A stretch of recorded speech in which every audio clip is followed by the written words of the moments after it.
Giggling children at play barely noticed the assassin skulking through the crowd. His target in sight, he knew that after today his cause would no longer be ignored. He was about to kill the President of the United States. If you love both the U.S. national parks and bad things in history, you'll be delighted to know that without a little cold-blooded murder, there wouldn't be nearly as many national parks. At the end of the episode, we have a small challenge we hope you'll find interesting. In research for this one, an intern took a copy of me to the Grand Canyon on her phone. She took a long hike looking for the site of the tragic helicopter accident mentioned in a recent episode.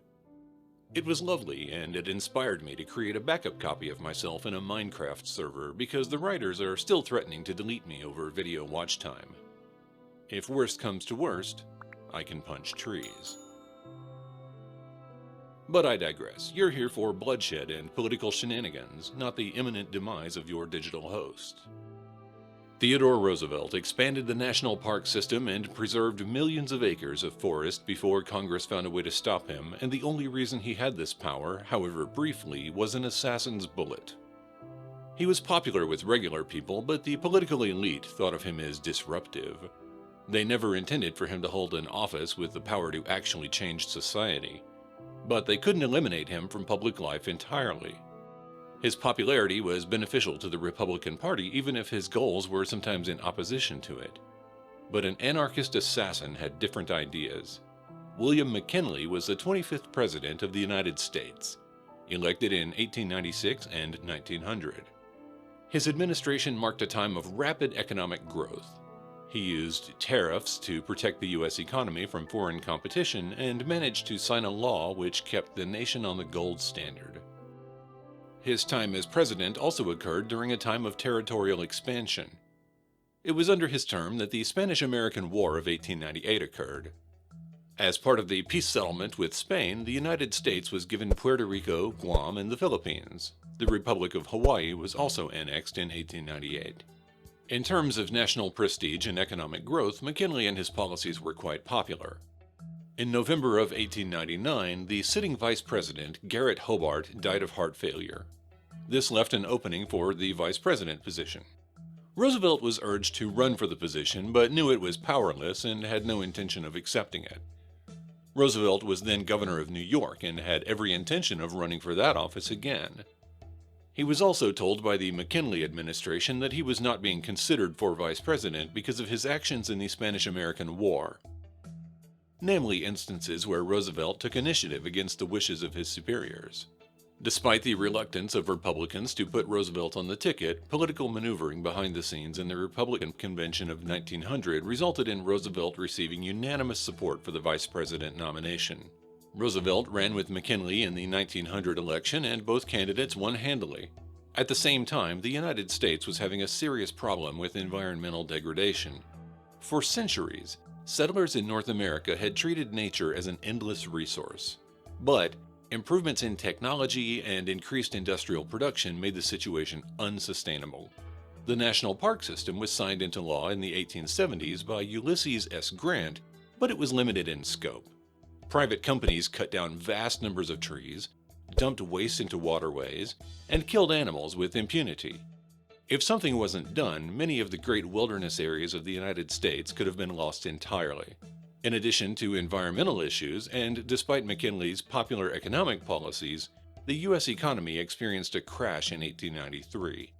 And crashes throughout the 19th century were unnervingly frequent. Although the wealthy were only slightly affected, economic disasters definitely impacted the poor more directly. And many of them were still in financial distress in the early 1900s. If McKinley had plans to address the environmental and financial problems during his second term, they were never revealed.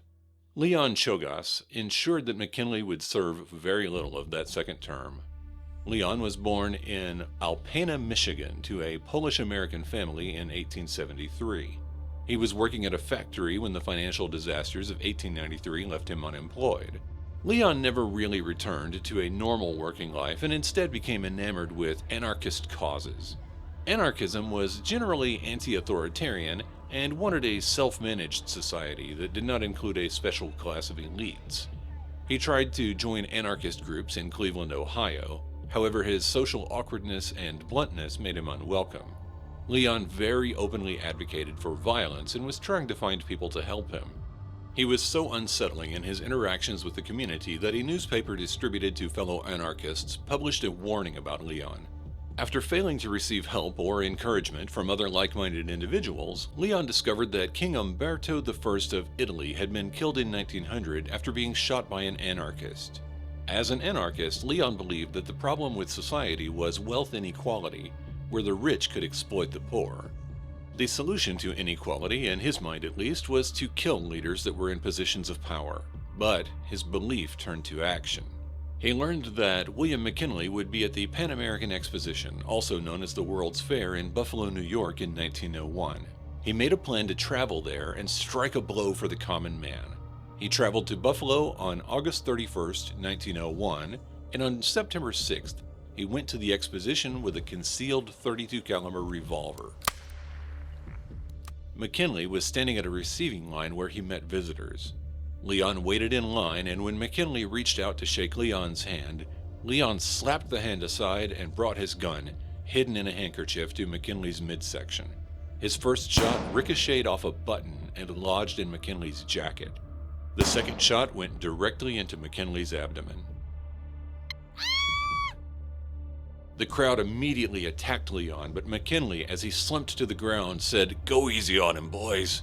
Leon was rescued from the crowd by police and was subsequently imprisoned. For several days after the shooting, McKinley appeared to improve. Roosevelt even went on a camping trip, assuming the worst was over. But on the morning of September 13th, William McKinley's condition deteriorated.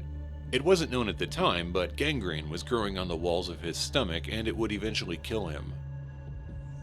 By that evening, McKinley knew death was near. He told his doctors, "It's useless, gentlemen. I think we ought to have a prayer." Near the end, the First Lady was crying over him, saying she wanted to die too. McKinley, with the last of his strength, put an arm around her and said, "We are all going. We are all going. God's will be done, not ours." He died at 2:15 a.m. on September 14th. Theodore Roosevelt was rushed back to Buffalo, New York, where he took the oath of office. Leon Czolgosz was executed with the electric chair on October 29, 1901. Roosevelt used his time as president to regulate big business and conserve nature. He brought 44 antitrust suits, compared to only 18 for all other presidents before him combined. He broke up the largest railroad and oil companies in an attempt to bring fairness to U.S. markets. Most notably, Theodore Roosevelt established the United States Forest Service, which provided authority for the department to administrate the millions of acres of forest that would be preserved. He also signed 5 new national parks into existence and created 18 new national monuments. Although that might have been enough for most people, it was just the start for Roosevelt. He additionally created 51 bird reserves, 4 game preserves, and 150 national forests. The total area that was placed under protection during his administration was 230 million acres, or 930,000 square kilometers. Roosevelt used executive orders to create most of the protected areas. He issued 1,051 executive orders, which was more than the first 25 presidents combined. This angered politicians and private landowners all over the country and was considered by them to be an abuse of executive power. Congress eventually stopped him by adding a provision to an appropriations bill that prevented the president from designating protected areas without approval from Congress. Theodore Roosevelt left office in 1909, leaving behind a legacy that is mostly intact. However, given that this is bad things in history, we would be amiss if we didn't point out where it all went wrong. First of all, after leaving office, Roosevelt went on expeditions in Africa and Asia where he killed roughly 11,400 animals. Many of them were preserved and shipped back to the United States, where they appear in various museums. Roosevelt apparently knew that he might be called a hypocrite for such large-scale killing and stated, "I can be condemned only if the existence of the National Museum, the American Museum of Natural History, and all similar zoological institutions are to be condemned." Roosevelt, after returning from the expedition, became angry that his successor and friend William Taft did not consult him for cabinet appointments or follow his advice concerning treaties. Roosevelt believed he needed to become the savior of the Republican Party and tried to gain a nomination for a third term as president. When it appeared that he might be defeated, he took his supporters and started a third party called the Progressive Party. It received an additional name of the Bull Moose Party after Roosevelt's own ironic brush with unrestricted firearm ownership. John Flaming Schrunk was a Bavarian who immigrated to the United States in 1876. He was a saloon keeper and had some significant mental issues as well. In 1912, he claimed that William McKinley came to him in a dream. McKinley asked Schrunk to avenge his death by killing Theodore Roosevelt. While campaigning in Milwaukee, Wisconsin on October 14, 1912, Roosevelt was leaving his hotel and walking to his car. As Roosevelt was waving to the crowd, Schrunk approached and shot him.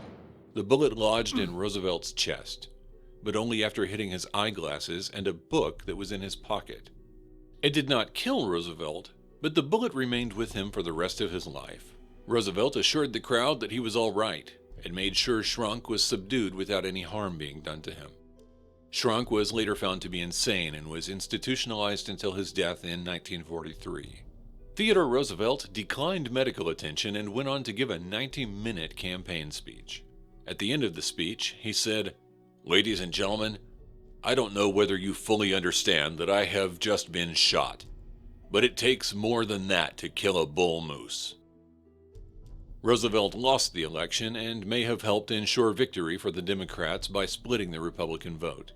Woodrow Wilson was the victor of the 1912 election, and Roosevelt's attempts to establish a viable third party did not succeed. Although he remained in the public eye, his political career was essentially over. Theodore Roosevelt died in his sleep on the night of January 5, 1919. He was having breathing problems the night before, and apparently a blood clot broke loose in his sleep during the night and killed him.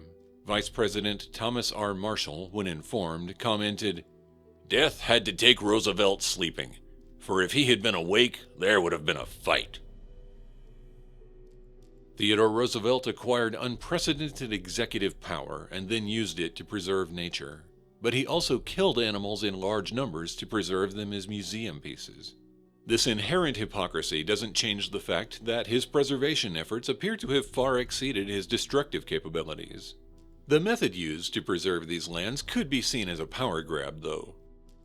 William McKinley may very well have been persuaded to sign conservation acts into law as well, but he likely would not have had Roosevelt's motivation to preserve as much land as possible, even at the expense of presidential power. Roosevelt literally signed every piece of land he could into protected status until the last possible moment before Congress removed his ability to do it. Arguably, had Roosevelt not done this, that power might have remained with the presidency indefinitely. Assassins take lives in an attempt to make the world a better place. Roosevelt was a naturalist who slaughtered a staggering amount of wildlife. Can humans create and improve without killing and destruction? Give us your best defense of humanity in the comments. And come back next time when we look at organ harvesting, because that's a thing.